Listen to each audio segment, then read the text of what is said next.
কেন আসছো? তোমার সাথে দেখা করব। লজ্জা লাগে না তোমার এই কথা বলতে? বোর কাছে লজ্জা কি?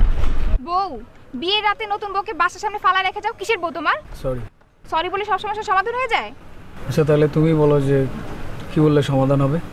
আমি তো তোমাকে কোনোদিনও মাফ করব না।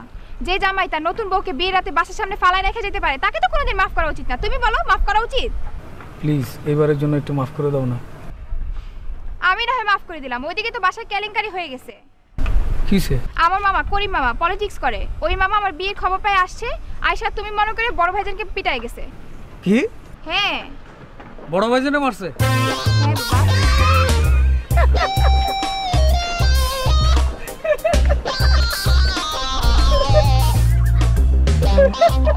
শোনো শোনো, এখন খুশি হওয়ার দরকার নেই।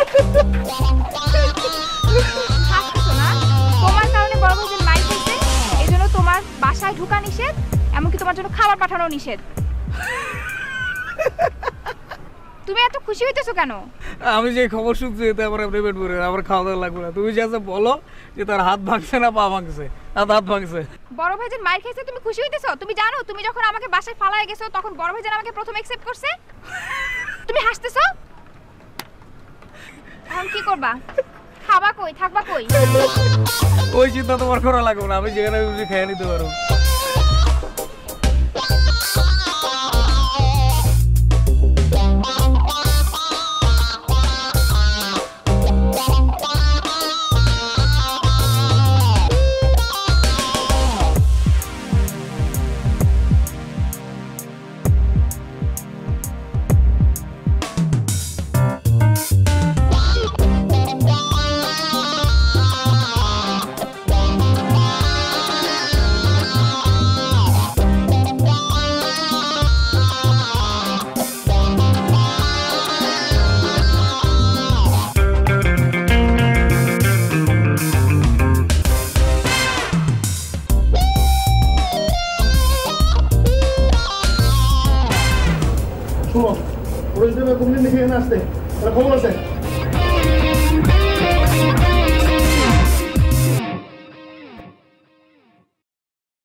আম্মা, আম্মা ভাইয়া যে আদেশ দিল ওকে খাবার না পাঠাইতে, এটা কেমন হলো বলেন? ওকে এখন না খেয়ে থাকবে? বাসার থেকে খাবার গেলে তো খাইতো, এখন কই খাবে, কি করবে কিচ্ছু তো জানি না। আসলে আমি কি করব বলো তো?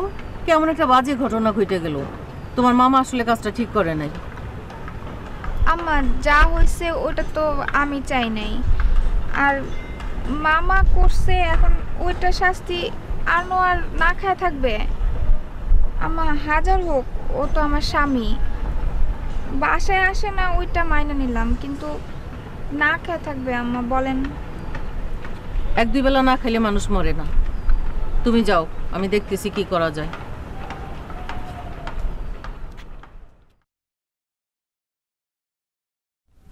হ্যাঁ মাসুম মিয়া, হ্যাঁ আপনি চালানটা ছেড়ে দেন না, কেন দেরি করতেছেন রে ভাই?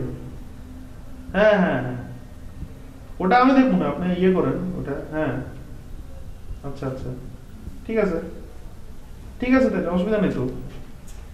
হ্যাঁ আচ্ছা, ওকে ওকে ওকে, ঠিক আছে ওকে। ভাই চা দিব? চা দিবা? দাও। চায়ের সাথে কি নাস্তা দিব? নাস্তা দাও দাও দাও। শোনো, চাতে চিনি বাড়াই দিও। ভাইয়া আসলে কিছু বলবা? জি ভাইয়া, ওই আপনি বলছেন না যে আনোয়ারকে খাবার না পাঠাইতে, আসলে ওর শাস্তি হওয়া দরকার। ওর কারণে আপনার এত অপমানিত হইতে হয়েছে, ও আমাকে বাসায় একা ফালায় রেখে চলে গেছে, তখন তো আর কেউ অ্যাকসেপ্ট করে নাই। আপনি তো প্রথমে ভাইয়া আমাকে অ্যাকসেপ্ট করছেন, তারপর আপনি তো আমার বড় ভাইয়ের মতো ভাইয়া। মানে আসলে আমি বলতে চাচ্ছিলাম কি যে মানে আনোয়ারের শাস্তি হওয়া দরকার, ও বাসায় আসতেছে না, মানে এটা একটা শাস্তি। এখন যদি খাবারও না পাঠাই ভাইয়া, মানে ব্যাপারটা একটু কেমন না? মানে আমি 2 বেলা আরাম করে খাচ্ছি, আর ও যদি মানে 1 বেলা খাইতে না পারে, মানে আমার কাছে ব্যাপারটা ঠিক ভালো লাগতেছে না ভাইয়া।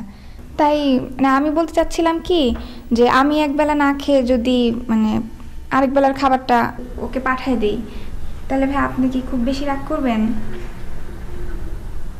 আচ্ছা ভাই ঠিক আছে, সমস্যা নাই।